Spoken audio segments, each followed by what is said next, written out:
자, 말씀을 함께 보겠습니다. 오늘은 다니엘서 1장,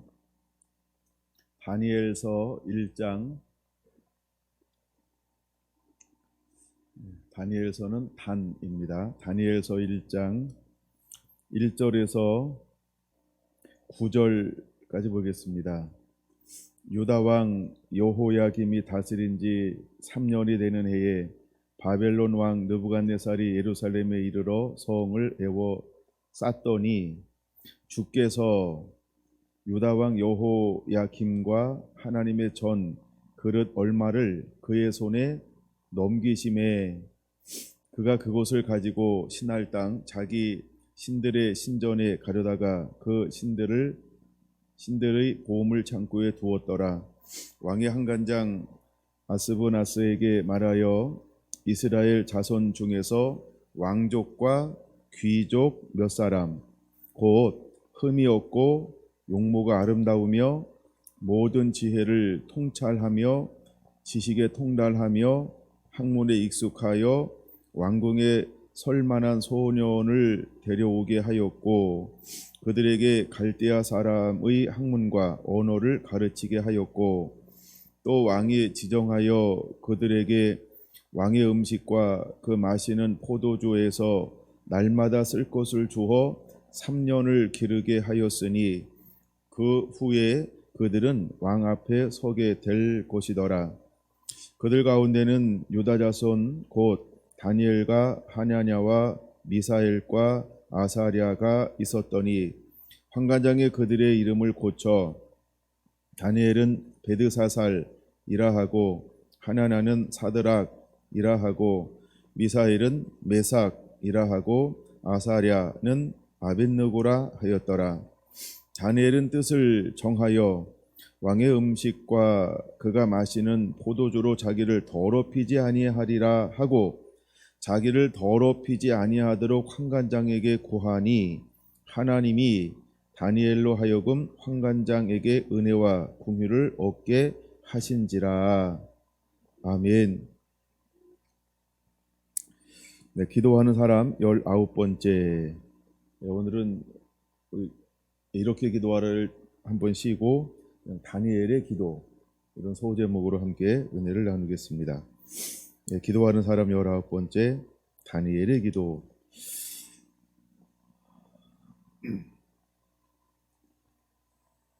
이제 우리가 이렇게 기도하라의 부분에서 우리에게 일용할 양식을 주옵시고 이 부분을 다루고 있어요. 우리가 양식이라고 하는 건 두 가지 영역이 있다. 하나는 영의 양식이고 또 하나는 육의 양식이다. 하나님이 우리를 흙으로 만들었을 때, 검은 흙으로, 붉은 흙으로 우리를 만들었을 때에 우리는 육체가 있고 또 영이 있습니다. 그래서 육체는 땅에서 나는 것을 먹게 되어져 있어요. 그 다음에 영은 하나님과 교제함으로 먹게 되어져 있어요.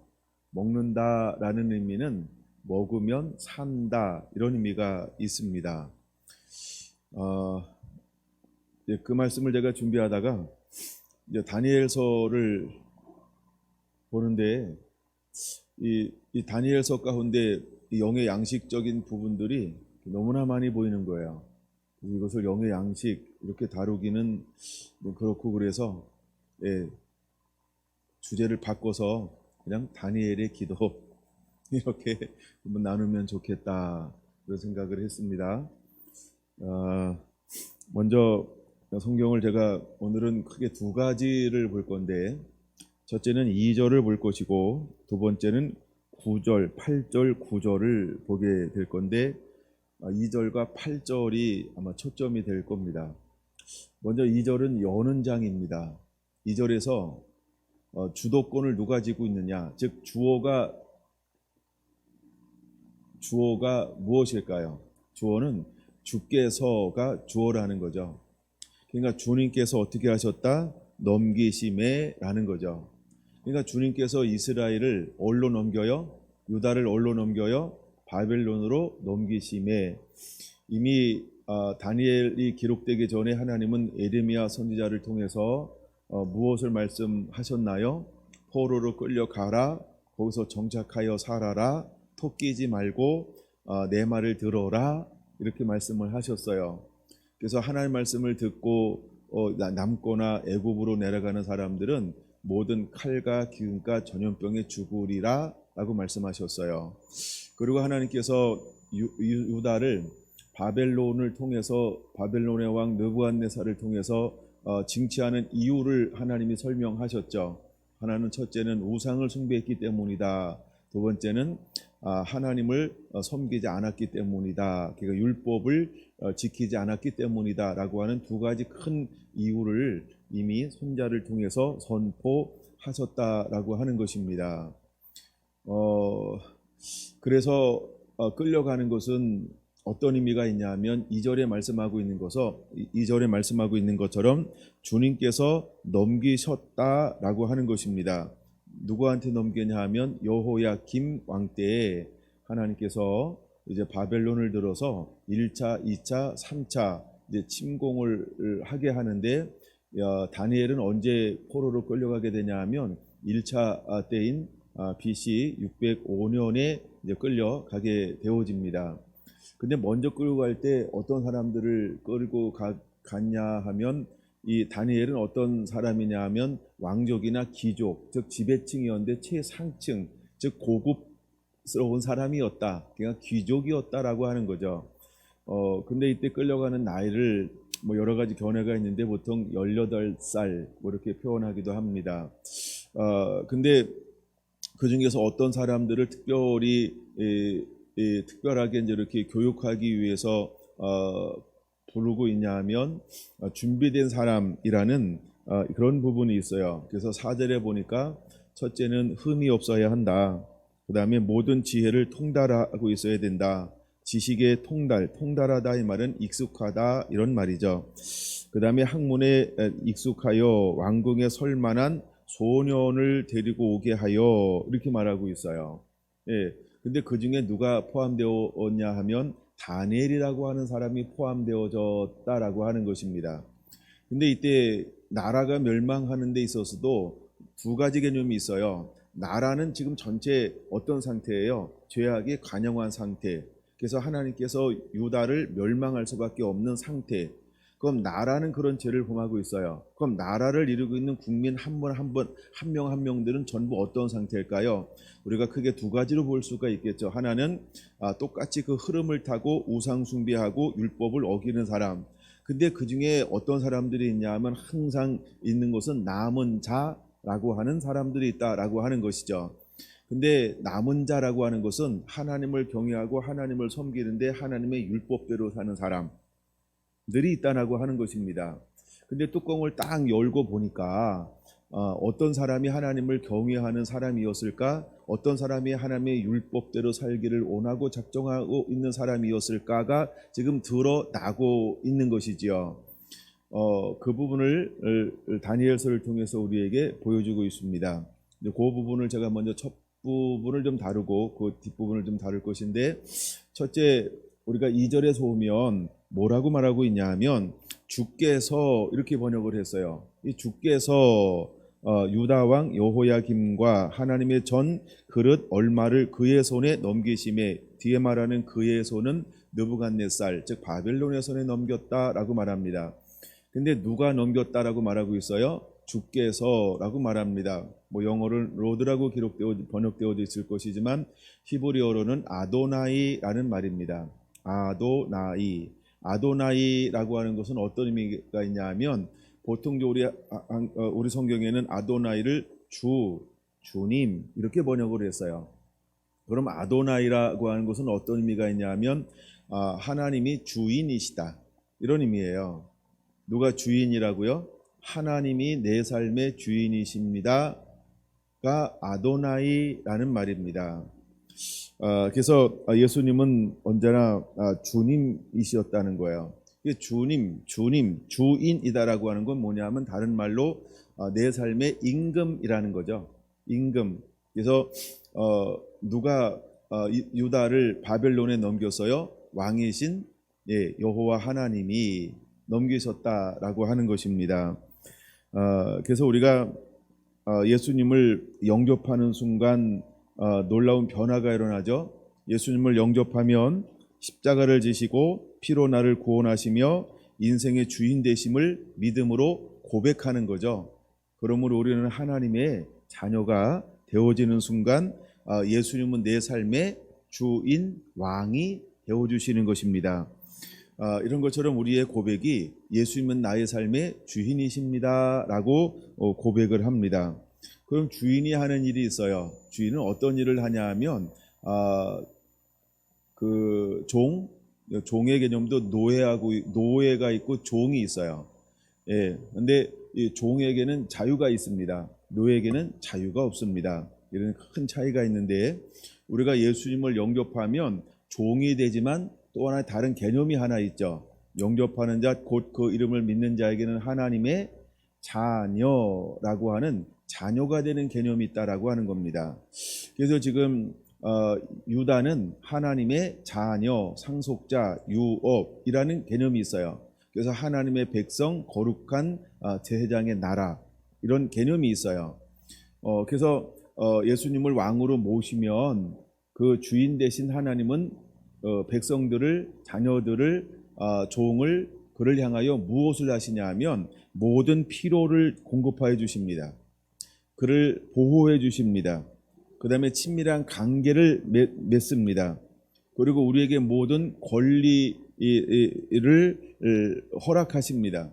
이거 전부를 누릴 수 있는 권리를 주시는 거죠. 그 다음에 하나님이 통치하시는 그 모든 곳에서 마음껏 축복, 그분이 누리는 것을 함께 누리도록 우리에게 권리, 그 자유함을 우리에게 허락하신다라고 하는 겁니다. 또 우리가 자녀가 되었을 때 더더욱 중요한 것 중에 하나는 우리가 어떤 것을 얻게 될 수 있냐 하면 상속자, 즉 상속권을 얻게 되어진다는 겁니다. 그래서 우리가 하나님의 주인으로 삼으면 어디를 상속받을 수 있을까요? 킹덤이라고 말하죠. 하나님 나라를 상속받는 수 있다는 거예요. 이걸 우리는 구원함을 통해서 천국의 모든 것을 누린다. 근데 우리가 예수님을 믿지 아니하면, 즉 아도나이라고 하는 이 주님을 내 인생의 주님으로 모시지 아니하면 상속받을 수 없다. 이 말은 뭐냐 하면 지옥에 간다 이 말이에요. 멸망받는다라는 말입니다.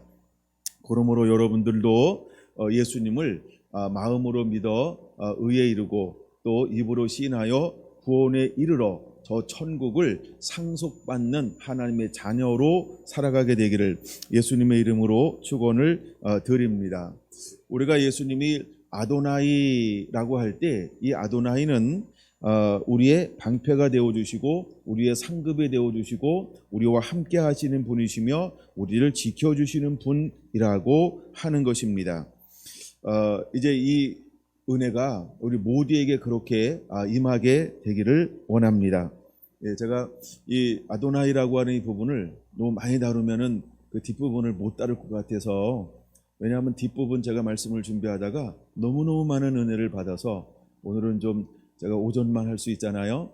오후에는 어디죠? 파라과이에서 34년 동안 사역하시는 김성영 목사님, 선교사님하고 사모님, 박용순 사모님하고 함께 내려오고 계신 중이세요. 여기서 함께 모셔서 귀한 은혜의 시간들을 나누려고 합니다. 제가 우리 선배 목사님하고 통화하다가 통화하는데 선교사님 이야기를 듣게 됐는데 한번 모셨으면 하는 그냥 감동을 받았어요. 감동받는 건 아무 생각이 없는 겁니다. 그래서 제가 순종을 했어요. 그래서 이제 이렇게 해가지고 건너서 전화번호를 알아내가지고 이렇게 말씀을 드렸더니 오시겠다고. 그래서 얼마나 좋은지 몰라요. 이게 지금 내려오고 있는 중이십니다. 제가 아도나이는 다음에 좀 더 시간이 되면 좀 더 한번 나누어 보도록 하겠습니다. 이 부분도 굉장히 중요한 부분이기는 해요. 근데 오늘은 아도나이 부분보다도 이 뒷부분을 좀 다루려고 합니다. 자, 일단 중요한 어떤 전제를 하나 한 거예요. 그러면 이스라엘이, 유다가 바빌론으로 포로로 끌려가게 된 것은 무엇 때문이다? 죄 때문이다. 근데 죄 때문인데 죄가 있으니까 사단이 세상에 함부로 할 수 있다 없다? 없다. 그러면 누가 넘겨주셔야 한다? 주인 되시는 여호와 하나님이 넘겨 주셔야 한다라고 하는 것입니다. 우리가 마태복음 6장을 읽다 보면 머리카락도 세신 받으신 하나님, 그쵸? 하물며 너희일까 보냐, 이런 말씀이 있죠. 그런 것처럼 모든 것을 주관하시는 분은 누구인 것을 우리가 알아야 될까요? 여호와 하나님. 그래서 모든 천지 만물의 주인은 누구시다? 아도나이, 여호와 하나님이 주인이시다. 그럼 내 삶의 주인은 누구실까요? 바로 그분이 여호와 하나님이 내 삶의 주인이시라고 하는 겁니다. 자, 그런데 이제 9절과 8절을 한번 보겠습니다. 8절, 8절과 9절 보겠습니다. 다니엘은 뜻을 정하여 라고 말합니다. 다니엘은 뜻을 정하여. 자, 뜻을 정하라고 하나님이 감동 줬을까요? 아니면 다니엘이 스스로 뜻을 정한 걸까요? 질문이 어려운가요? 네, 대답하는 거 보니까 제가 어렵게 질문한 것 같지는 않아요. 자, 다니엘은 뜻을 정하였어요. 그럼 다니엘은 이미 어떤 삶을 살고 있었어요? 모세 오경을 가지고 있었다. 다니엘이 뭘 가지고 있었다고요? 모세 오경을 가지고 있었어요. 그래서 하나님을 어떻게 섬겨야 하는지를 알고 있는 사람이었다라는 것입니다. 그런 거 보면은 다니엘은 남은 자 중에 한 사람이었던 것을 볼 수 있어요. 나중에 한 단어가 그거를 보여주고 있는 단어가 하나 나오는데, 자, 뜻을 정하여서 어떤 뜻을 정하였을까? 다니엘이 뜻을 정하는데 어떤 뜻을 정하였을까? 왕의 음식과 그가 마시는 포도주로 자기를 더럽히지 아니하리라 라는 뜻을 정하였다는 거예요. 어떤 뜻을 정하였다고요?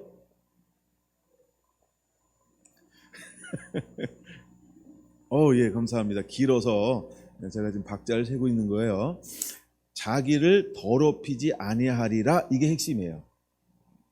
자기를 더럽히지 아니하리라 라고 뜻을 정하였다는 거예요. 근데 어떤 환경에서 뜻을 정하냐 하면 포로로 끌려갔어요. 포로로 끌려갔다라고 하는 거예요. 근데 거기서 뜻을 정하였다는 거예요. 무슨 뜻? 내 몸을 더럽히지 않겠습니다 라는 뜻을 정하였다는 거예요. 그러면 내 몸을 더럽히지 않겠다라고 하는 뜻을 정하는 게 왜 중요할까라는 거예요. 그게 왜 중요할까요? 네, 자기 몸을 더럽히지 않겠다라고 하는 게 왜 중요할까요? 더럽히다라고 하는 이 언어를 찾아보니까 이 언어가 가알, 이런 히브리어의 가알, 이번엔 발음이 굉장히 좋죠. 좀 가끔 발음이 쉬운 것만 나왔으면 좋겠어요. 이게 히브리어로 가알이라고 하는데, 이것은 어떤 의미를 가지고 있냐면 율법을 어김으로 부정해지지 않겠습니다, 이런 거를 배경으로 삼는 단어가 가알이라는 거예요. 그러니까 나는 율법을 범하지 않겠습니다, 이 뜻을 정하였다라고 하는 거예요. 다니엘 멋있죠? 나는 율법을 범함으로 내 몸을 더럽히지 않겠습니다, 이 말이에요. 그러면은 나라는 범죄했는데 다니엘은 어떤 삶을 살았을까? 포로로 끌려오기 전에, 그렇죠? 하나님의 말씀을 그대로 순종하는 삶을 살고 있었다라고 하는 것을 우리에게 보여주고 있는 거예요. 자, 환란이 옵니다. 핍박이 옵니다. 많은 박해가 올 겁니다. 혼란스러움이 올 겁니다. 그러면 그때 두 가지의 종류의 사람이 있다고 한번 생각해 봅시다. 하나는 그냥 자기 멋대로 사는 사람이 있어요. 그냥 신앙생활도 종교생활하는 것처럼 왔다 갔다 하는데 성경 운전사, 그래서 들고 왔다 먼지 털고 갖다 놨다 또 먼지 털고 가져왔다, 이런 사람이 있을 거예요. 열심히 적기는 적는다, 적지만 적자 생존을 못하는 사람, 적고 삶은 안 살아내는 사람, 뭐 여러 가지라고 분류될 수 있죠. 이런 사람이 있어요. 또 한 사람은요, 그냥 문에 받는지 안 받는지 하긴 하는데 그대로 살아내는 사람. 물론 또 외모도 아주 또 출중하게 남들이 봐도 저 사람은 정말 신앙생활 잘해, 이래서 또 남은 사람, 뭐 이런 사람이 있을 거예요. 그러니까 크게 두 종류의 사람이 있다는 거죠. 근데 다니엘은 그 중에서 어떤 삶을 살았냐 하면 율법의 삶을, 즉 하나님의 말씀을 그대로 지키며 살고 있는 삶을 어림에도 불구하고 어떻게 하고 있었다? 살고 있었다. 근데 그 다니엘이 뭐에 통달한 사람이라고 소개하고 있어요? 세 가지를 통달했다라고 말하고 있는데, 첫째, 지혜를 통달하고 지식을 통달하고 학문을 통달했다는 거예요. 예, 4절에 그렇게 나오죠. 통달하다, 익숙하다라고 하는 거예요. 그러니까 아주 그 학문에 뛰어나다라고 하는 거예요. 근데 단순히 학문에 뛰어난 것이 아니고 뭐에도 뛰어났다? 하나님 말씀에도 뛰어났다라고 하는 것이죠. 근데 다니엘이 왕이 주는 음식이, 우리가 보통 이렇게 알고 있잖아요. 왕이 주는 포도주와 음식은 먼저 그들이 섬기는 신상 앞에 드리고 나서 공개하고 있는 거기 때문에 제사 음식, 우상 섬긴 음식을 먹음으로 내 몸을 더럽히지 않겠다. 우리 이렇게 많이 알고 있잖아요. 그렇죠? 근데 이것 이상이라고 하는 걸 우리가 깨달아야 한다는 거예요. 단순히 제사 음식이기 때문에가 아니고 먼저 드리고 난 다음에 우리가 먹기 때문이라는 것도 아니고, 물론 그런 의미도 있을 수 있죠. 근데 그것보다 더 넓은 의미가 있다라고 하는 걸 깨달으시기 바랍니다. 제가 어제 말씀을 이제 묵상하다가 그걸 깨닫게 된 거예요. 그렇구나. 예. 그래서 다니엘은 자기를 더럽히지, 자기 몸을 더럽히지 아니하도록 뜻을 정하였다라고 하는 것입니다. 이 말은 나는 하나님의 말씀대로 살겠습니다 라고 하는 것이죠. 나는 내 몸을 더럽히지 않겠습니다 라고 뜻을 정하였다라고 하는 것입니다. 여러분, 이것이 굉장히 중요합니다. 그럼 오늘 우리가 이 세대를 살아가는 우리들은 어떤 뜻을 정해야 할까요? 나중에 또 한번 볼 겁니다만 로마서 12장에 나오는 것처럼 이 세대를 본받지 말고 오직 마음을 새롭게 함으로 변화를 받아 하나님이 기뻐하시고 선하시고 온전한 뜻이 무엇인지 분별하며 난 하나님의 기쁨으로 살겠습니다 라고 이렇게 뜻을 정하였다라고 하는 것입니다. 사도 바울이 고백합니다. 내가 사람을 기쁘게 하랴 하나님을 기쁘게 하랴 라고 그가 뜻을 정하였다라고 하는 것입니다. 요한복음 4장에 보니까 나는 내가 보고 들은 것을 전하지 아니할 수 없다라고 사도들은 당당하게 고백하고 있더라는 것입니다. 여러분, 그 환경들은 전부 어떤 환경입니까? 녹록지 않은 환경이죠. 억압이 있습니다. 압제가 있습니다. 만약에 타협을 하면 편안하지만 고집을 부리면, 그들 입장에서 고집이죠. 고집을 부리면 아주 어려움이 막 물밀듯 밀려오게 될 겁니다. 근데 그 상황 가운데서도 하나같이 어떻게 고백하고 있습니까? 내 몸을 더럽히지 아니하겠다라고 뜻을 정한 사람들이라는 것입니다. 단순히 먹는 게 아니고, 단순히 환경이 아니고, 단순히 그 상황을 모면하는 것이 아니고, 그들은 하나님을 기쁘시게 하며 한 발도 물러서지 않는 결단을 했다라고 하는 것입니다. 여러분, 오늘 이 시대를 살아갈 때 우리가 무엇을 깨달아야 할까? 앞으로 상상할 수 없는 많은 것들이 닥쳐올 것입니다. 여러분, 우리는 그때 어떻게 내 신앙을 그 환경 가운데서 표명해야 할 것인가? 여러분, 오늘 다시 한번 그 부분을 명확하게 여러분들이 한번 가져보게 되기를 원합니다. 할렐루야, 할렐루야. 선 하나 껴놓고요. 에스겔은 앞에 있나요? 뒤에 있나요? 예, 앞에 있답니다. 그럼 앞으로 가보겠습니다. 4장 우리 한번 넘어가 볼게요. 에스겔 4장으로 넘어가면 이런 부분이 있어요. 4장, 저는 4장 전체를 다 읽었습니다만 9절 먼저 한번 보겠습니다. 너는 밀, 보리, 콩, 팥, 조, 귀를 가져다가 먹으라 라고 말하고 있습니다. 근데 그것을 요리해서 먹는데 무엇으로 구워서 먹게 하고 있냐 하면 12절 봅니다. 너는 것을 보리떡처럼 만들어 먹되 그들의 목전에서 인분이라는 데 체크해 놓으세요. 인분불을 피워 구울지어다. 그러니까 인분이라고 하는 것은 뭐냐면 부정함이다, 이런 의미가 있다는 거예요. 인분이 뭐라고요? 부정함이란 뜻이 있어요. 그러니까 보리떡을 만드는 건데 불을 피우는 소시계를 사람의 인분을 말려서 하는 것은 부정하다, 이런 의미가 있다는 거예요. 그래서 에스겔이 뭐라고 고백하냐? 굉장히 중요한 거예요. 13절 여호와께서 이르시되 내가 여러 나라들로 쫓아내어 흩어버릴 이스라엘 자손이 거기서 이같이 부정한 떡을 먹으리라 하시기로. 14절은 같이 한번 읽어볼까요? 내가 말하되 아하 주 여호와여 나는 영혼을 더럽힌 일이 없었나이다. 어려서부터 지금까지 스스로 죽은 것이나 짐승에게 찢긴 것을 먹지 아니하였고 가증한 고기를 입에 넣지 아니하였나이다. 오, 여러분 14절 놀라운 고백 아닙니까? 내가 어려서부터 지금까지 왜 그발 강가에 앉아있는 에스겔에게 하나님이 찾아와서 환상을 보여주고 장차 되어질 일들을 에스겔을 통하여 보여주며 에스겔을 사용하고 있는지 그것을 여러분 아시겠습니까? 다니엘과 똑같다라고 하는 거예요. 여러분 에스겔도 어디에서 하나님이 부르는 거예요? 아마 그런 귀족이 아니었던 것 같아요. 그런 왕족은 아니었던 것 같아요. 왕궁에 모실 만한 사람이 들어가지 않았기 때문입니다. 근데 에스겔이 어떤 삶을 살았어요? 율법을 지켜내는 삶을 살고 있는 삶을 살았다라고 하는 것입니다. 그러니까 자기 몸을 더럽히지 않았다는 것입니다. 하나님의 말씀을 그대로 살아갔다는 겁니다.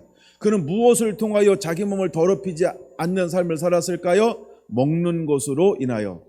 여러분 먹는다라고 하는 것은 우리가 크게 두 가지라 그랬어요. 하나는 육, 하나는 영. 여러분 이것을 늘 두 개념을 함께 늘 생각하시기 바랍니다. 여러분 우리가 육적으로 먹는 것으로 인하여 자기 몸을 더럽히지 않습니다. 또 하나 영적으로 먹는 것으로 자기 몸을 더럽히지 않았다라고 하는 것입니다. 우리가 무엇을 보느냐, 무엇을 듣느냐, 무엇을 교제하느냐는 굉장히 중요합니다. 이 사상이 가치관에 대해서 프레임이 되어서 여러분 내 기준이 되어 들어올 수 있다고 하는 것입니다. 또 여러분 우리가 잘못된 여기 음식에 대한 과도함, 탐식 이런 것도 있어요, 그렇죠? 이런 걸 통해서 우리가 하는 것 이것이 우리 몸을 여러 가지로 이렇게 망쳐 버릴 수도 있습니다. 약간 에스겔도 뭐라고 고백하고 있냐 하면 내가 어려서부터 지금까지 나의 영혼을 더럽힌 일이 없었나이다 이렇게 말하고 있다는 거예요. 그럼 나의 영혼을 더럽힌 일이 없다.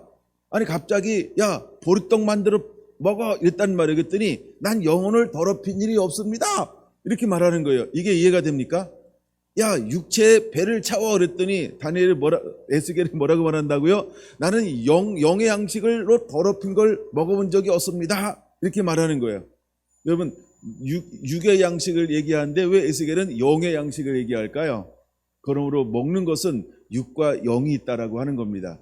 그래서 하나님의 율법에 하나님의 말씀이 하지 말라고 하는 것을 나는 한 번도 육으로나 영으로 취해 본 적이 없습니다. 이 말을 하고 있는 거예요. 놀랍지 않습니까? 놀랍지 않나요? 이것이 에스겔이었다는 거예요. 왜 하나님이 에스겔을 불렀을까?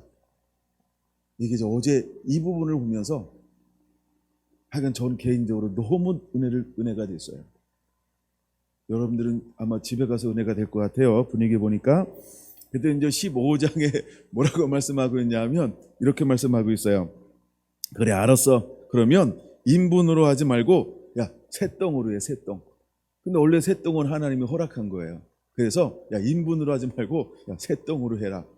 이야 여호와 이레의 하나님. 할렐루야. 여호와 이레의 하나님을 볼 수 있습니다. 그래서 하나님은요 그 환경에서 최소한의 율법을 지키는 삶을 살아내기를 원하고 있는 거예요.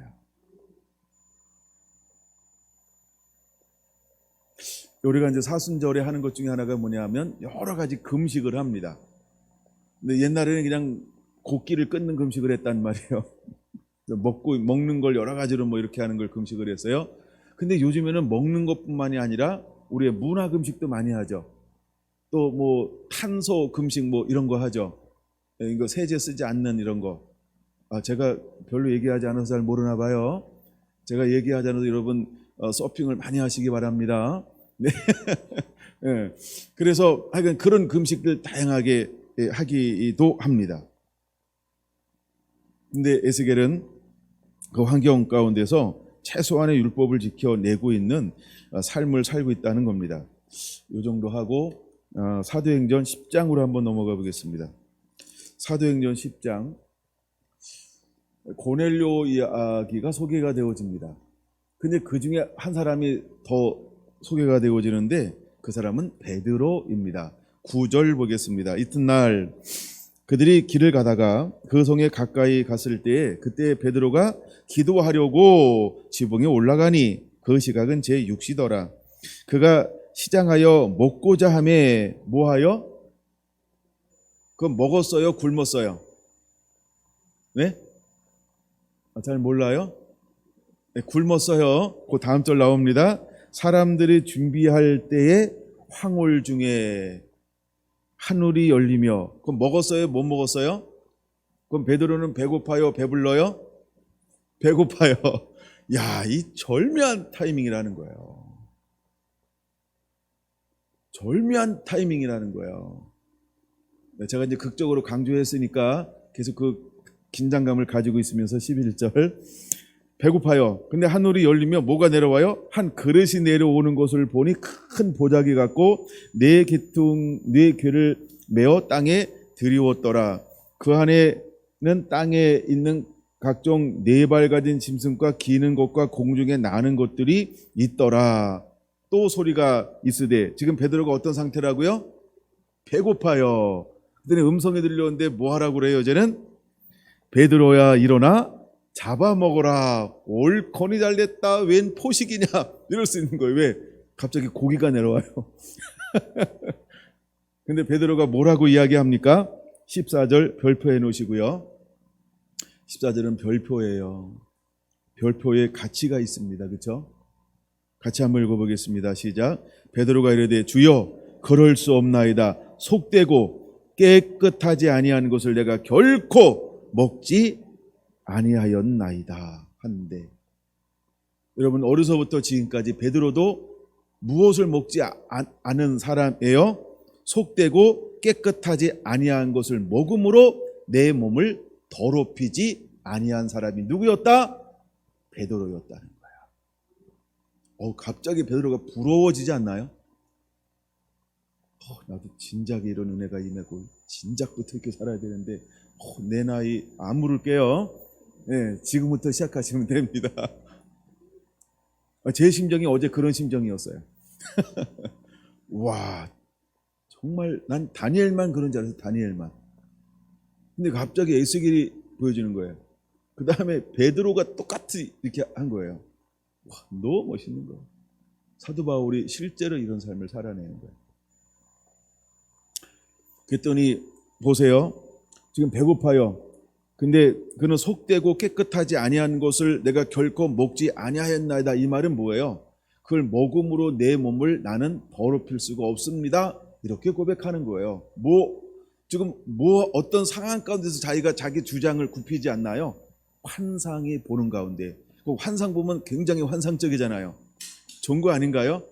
환상 볼 때 넘어가지 않게 되길 바랍니다. 그 속에 들어가서도 분별할 줄 알아야 돼. 정신 차리고 써야 돼요. 환상이니까 우와 이러고 정신줄 놓고 아무거나 받아들이면 안 되고, 여기 가만히 보니까 그렇구나.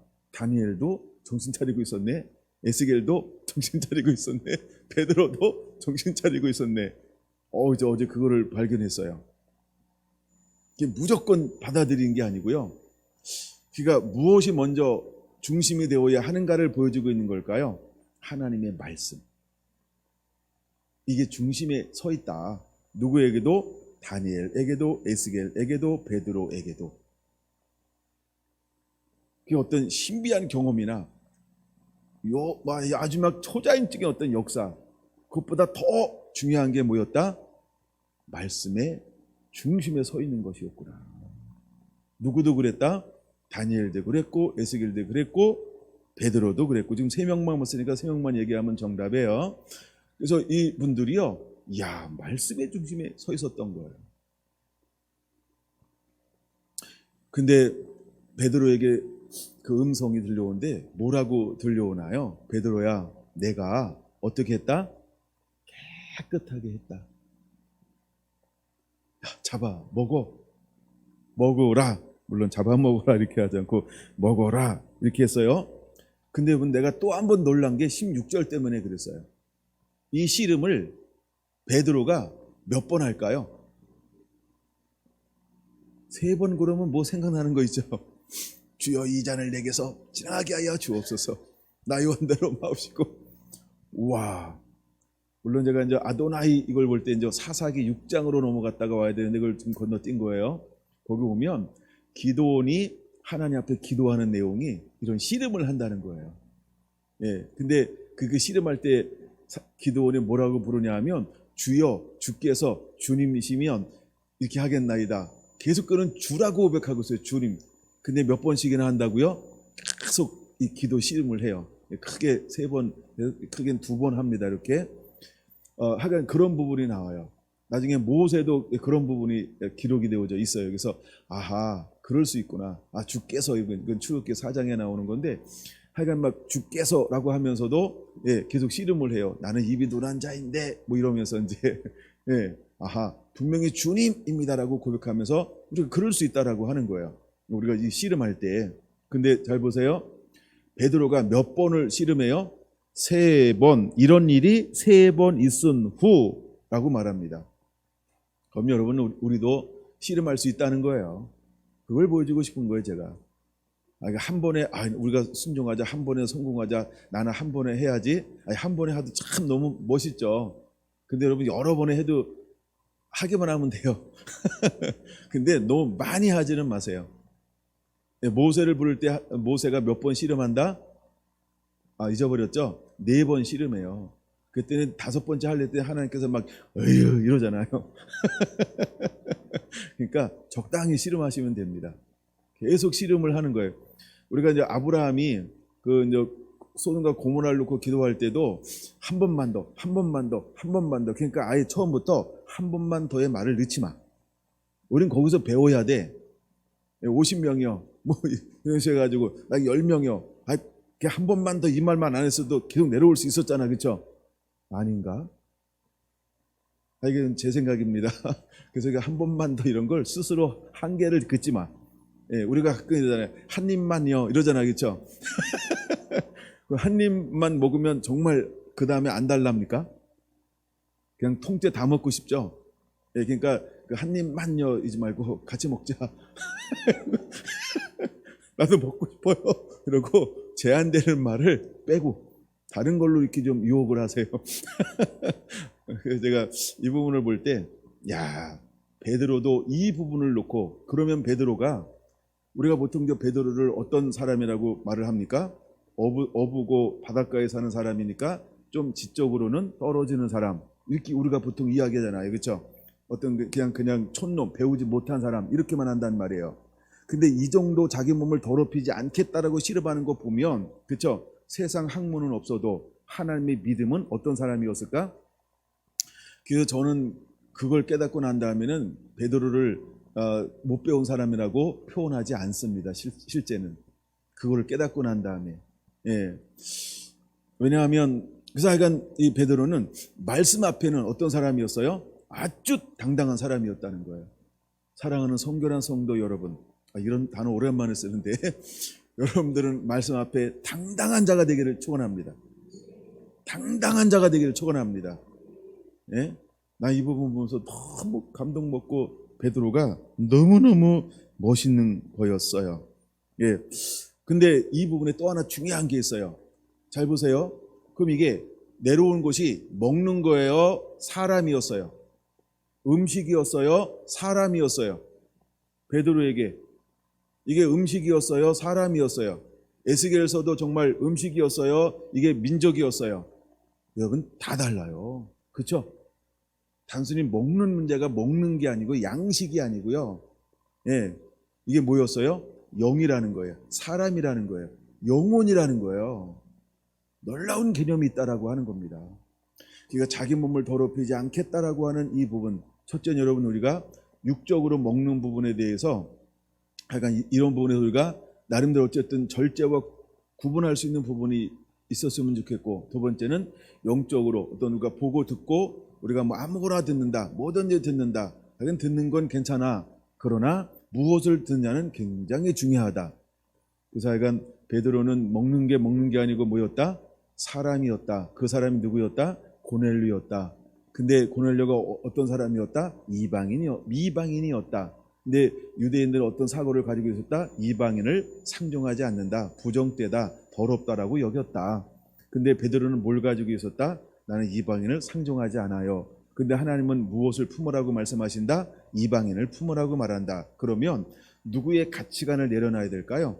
내가 가지고 있는 가치관. 그럼 이것은 옳은 가치관일까요? 수정되어져야 할 가치관일까요? 그렇죠? 수정되어져야 할 가치관을 우리가 얼마나 많이 가지고 있는지 몰라요. 그래서 하나님의 은혜가 임하면 누가 변할까요? 하나님은 동일하신데 나는 허벌나게 변화되어야 될 거예요. 우리가 그런 은혜가 임하게 되기를 예수님의 이름으로 축원을 드립니다. 아멘. 사도행전 다음에 나오는 로마서 12장, 그다음 한번 찾아서 같이 한번 읽어보기 원합니다.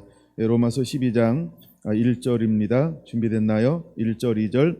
그러므로 형제들아, 내가 하나님의 모든 자비하심으로 너희를 권하노니 너희 몸을 하나님이 기뻐하시는 거룩한 산제물로 드리라. 이는 너희가 드릴 영적 예배니라. 너희는 이 세대를 본받지 말고 오직 마음을 새롭게 함으로 변화를 받아 하나님이 선하시고 기뻐하시고 온전한 뜻이 무엇인지 분별하도록 하라. 제가 크게 읽었던 단어가 핵심 단어입니다. 여러분, 우리 몸을 거룩한 산제물로 드려야 돼. 왜? 이것이 영적 예배니까요. 그러면 다니엘, 그다음에 누구였죠? 에스겔, 또 한 사람 누구였죠? 베드로는 몸을 무엇으로 드리고 있는 사람이었어요? 와우, 거룩한 산제물. 이 사람들은 영적 예배를 드리는 사람이었다는 거예요. 그럼 여러분은 어떤 도전을 받아야 할까요? 나도 누구처럼? 다니엘처럼, 에스겔처럼, 베드로처럼 내 몸을 거룩한 산제물로 드리는 삶을 살겠습니다 라고 이제 고백하고 그렇게 사시게 되기를 예수님의 이름으로 축원합니다. 할렐루야, 할렐루야, 할렐루야. 네, 두 번째 또 하나, 몸, 그 다음에 마음에. 몸이라고 하는 것은 육적인 것이 있다고 하면 마음은 영적인 영역이죠. 그럼 그 다음에 마음을 새롭게 함으로 변화를 받아. 분별하라고 하는 거예요. 분별하라고 하는 거예요. 여러분, 우리 안에 이 부분에서 어떤 양식 부분에서 이제 거룩한 질서가 하나님의 은혜로 임하게 되기를 예수님의 이름으로 축원을 드립니다. 제가 이 부분을 보다가 말라기를 한번 다시 보고 싶었었어요. 말라기 한번 가볼까요? 말라기 2장이요. 말라기 2장 4절 보겠습니다. 만군의 여호와가 이르노라. 내가 이 명령을 너희에게 내린 것은 레위와 세운 나의 언약이 항상 있게 하려 함인 줄 너희가 알리라. 레위와 세운 나의 언약은 생명과 평강의 언약이라. 내가 이것을 그에게 준 것은 그로 경외하게 하려 함이라. 그가 나를 경외하고 내 이름을 두려워하였으며 그의 입에는 6절 7절이 포인트인데 그 입에는 뭐가 있어야 될까요? 진리의 법이 있었고 그 입술에는 불의함이 없으며 그가 화평함과 정직함으로 하나님과 동행하며 많은 사람들을 돌이켜 죄악에서 떠나게 하였느니라. 여러분, 다니엘을 통해서 하나님이 하시는 일이 뭘 하고 싶어 하는 걸까요? 에스겔을 통해서 하고 싶은 일이 무슨 일을 하고 싶어 하는 걸까요? 그 다음에 누구였죠? 네, 감사합니다. 베드로를 통하여 하나님이 무엇을 하고 싶어 하는 걸까요? 그 다음에 사도 바울을 통해서 하나님이 무엇을 하고 싶어 하는 걸까요? 이거 하고 싶어 한다는 거예요.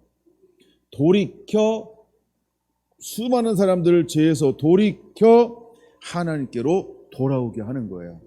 그러면 에스겔이나 다니엘이나 베드로나 사도 바울은 무엇을 가지고 있는 사람이었나요?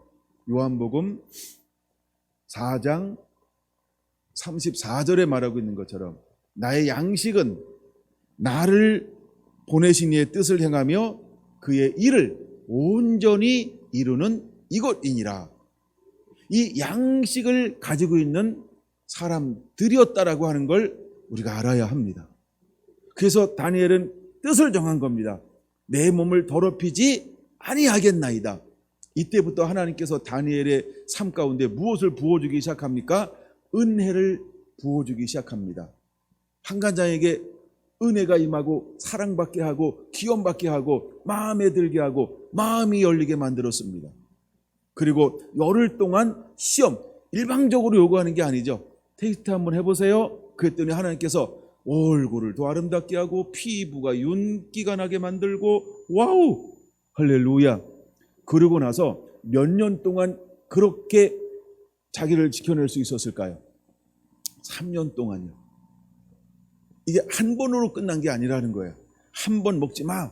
어느 날 점심, 어느 날 저녁 먹지 마. 이게 아니고요. 그렇죠? 3년이라는 그 시간 동안, 그 이후에 그러면 3년이 끝난 그 이후에 다니엘은 먹는 것으로 인해서 자기 몸을 더럽혔을까요? 그렇지 않았다라고 하는 걸 우리가 깨달아야 합니다. 자기 몸을 더럽히지 않는 삶을 살아냈다라고 하는 것입니다. 그럼 오늘 우리들은 어떤 삶을 사는 자가 되어야 할까? 이제는 무엇을 생각하고 무엇을 먹느냐, 무엇을 바라보고 무엇을 듣느냐, 육으로 먹고 영으로 먹는 것으로 인하여서 자기를 더럽히지 않는 하나님의 사람들이 되기를 예수님의 이름으로 축원합니다. 그 하나님은 누구를 통하여 일하실까요? 다니엘처럼 자기를 더럽히지 않는 사람, 에스겔처럼 자기를 더럽히지 않는 사람, 베드로처럼 자기를 더럽히지 않는 사람. 그냥 베드로가 고기를 잡고 있고 아무것도 얻지 못했으니까 가서 그를 그냥 불러내는 게 아니라는 거예요. 이미 그는 부르기 전에 어떤 삶을 살고 있었다? 자기 몸을 더럽히지 않는 삶을 살고 있었다라고 하는 걸 우리가 잊지 않게 되기를 바랍니다. 그럼 우리의 특징 중에 하나가 무엇이 되어야 할까? 이제 우리는 자기 몸을 더럽히지 않는 삶을 지금 살고 있어야 한다는 겁니다. 그래서 우리가 매일매일 말씀을 읽어야 하는 것입니다. 그리고 다윗 장막의 삶을 살아야 하는 것입니다. 할렐루야! 여러분 다윗 장막의 삶을 살아 내게 되기를 예수님의 이름으로 축원합니다. 여러분 한 시간의 삶을 한번 살아보세요. 자기를 지켜내면서. 아멘. 자, 결론입니다. 고린도전서 3장 16절입니다. 고린도전서 3장 16절 17절 같이 읽을까요? 시작. 너희는 너희가 하나님의 성전인 것과 하나님의 성령이 너희 안에 계신 것을 너희가 알지 못하느냐? 누구든지 하나님의 성전을 더럽히면 하나님이 그 사람을 멸하시리라. 하나님의 성전은 거룩하니 너희도 그러하니라. 여기서 더럽히면이라는 단어가 다니엘이 고백하는 더럽히며, 그 다음에 에스겔에 말했던 더럽히며, 그 다음에 베드로가 말한 더럽히며와 똑같은 뜻이라는 거예요. 하나님 우리에게 요구하는 게 뭘까요? 내 몸을 더럽히는 것이 아니라 이제는 우리의 몸을 어떻게 지켜내야 할까요? 거룩하게. 왜 거룩하게 지켜야 할까요? 내 몸은 하나님의 템플, 그렇죠? 성전이라는 거예요. 하나님의 전이라는 거예요. 할렐루야. 이것이 다니엘의 기도였다는 거예요. 자, 뜻을 정하게 되기를 바랍니다. 지금 마음을 먹으세요. 내 몸을 더럽히지 않겠습니다.